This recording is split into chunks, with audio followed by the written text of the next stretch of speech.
Online game नेला जीवन game खेली ऋण भार में बुड़ी जाइथिबा 22 वर्षीय युवक कले आत्महत्या। मृत युवक शशिकांत महापात्र से लिंगराज थाना तीनिमुंडिया छकरे रहुथिले। घर भितरु युवकों झुलंता अवस्था मृतदेह उद्धार करा जायछि। तेबे उद्धार करी कैपिटल हॉस्पिटल में भर्ती करथिले परिवार लोके।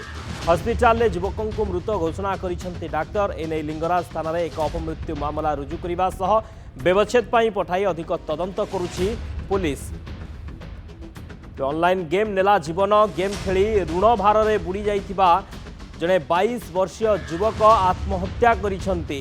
मृत युवक हेउचंती शशिकांत महापात्र। से लिंगराज थाना तीनिमुंडिया छकरे रहुथिले।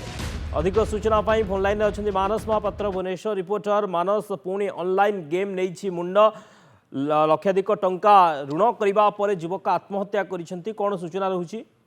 देखो निहाती भाव में गोटे अभावन घटना बर्तमान सामना को आसी लिंगराज थाना अंतर्गत जो तीनिमुंडिया छक सेठारे एमती गोटे घटना घटी जे कि शशिकांत महापात्र लिंगराजकर पूजक थिले एवं किछि फोटो मध्य सामना को आसी जोठारे से मंदिर रे पूजा अर्चना मध्य करिवार फोटो। किंतु बड़ कथा होछि 22 वर्षीय युवक गोटे सबु किछि ठीक ठाक थिला किंतु हठात जो ऑनलाइन गेम खेलिबा परे जो तांकर जीवन चली जाइए से आत्महत्या करिसेंति। एमती गोटे दुखद खबर सामना को आसी बड़ कथा होछि जेतेबेले झुलंता अवस्था रे परिवार लोके तांको पाइथिले तुरंत तांको हॉस्पिटल नैथिले एवं कोन कारण जानिबा पूर्वरु तांको हॉस्पिटल नैकी किभଳି भाबरे तांको जीवन बंचा जाई परिवो से नैकी चेष्टा करथिले किंतु डॉक्टर सेठारे हॉस्पिटल रे तांको मृत घोषणा करथिले। कारण से जो भली अवस्था रे सुइसाइड करथिले से जीवा बाटरे ही तांकर मृत्यु हो जाइथिबा कथा पुलिस वर्तमान कहूची एवं ये पूरा घटना को लेकिन छानबीन आरंभ होईची।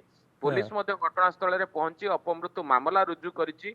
पोस्टमार्टम पाई बॉडी को पठाइची जहां प्राइमरी इन्वेस्टिगेशन पर जना पड़ी जे ऑनलाइन गेम खेली हारिबा परे से एभली गोटे निष्पत्ति नैचंदे एवं पूर्व दिन मानकर भी देखिबे अनेक केमती गेम अछि जहाको पूर्वरु गवर्नमेंट मध्य बैन करितला। कारण पूरा गोटे चिंतार कारण पलटिला। केवल ओडिशा नुहे सारा भारत वर्ष रे एमती हजार हजार पिलांकर जीवन चली जाइतला जो माने कि आत्महत्या करने को पछाउ नथिले गेम खेलिबा सहित। तेणु यहाको किभଳି भाबरे गेम गुडी को बैन करा जाई परिवो जहाको खेलिबा परे टार्गेट दिया जाउची मृत्युवरण करबा पई एवं पिला माने झुली जाउचंती। तेणु 22 वर्षीय पिला जेतेबेले भुवनेश्वर एमती घटना घटिची ताकू नेकी केमिति आहुरी समस्त सचेतन रहिबे से नेकी मध्ये अभिभावक माननको परामर्श दैची कमिशनरेट पुलिस शक्ति। ओके, बहुत बहुत धन्यवाद मानस समस्त सूचना पाई।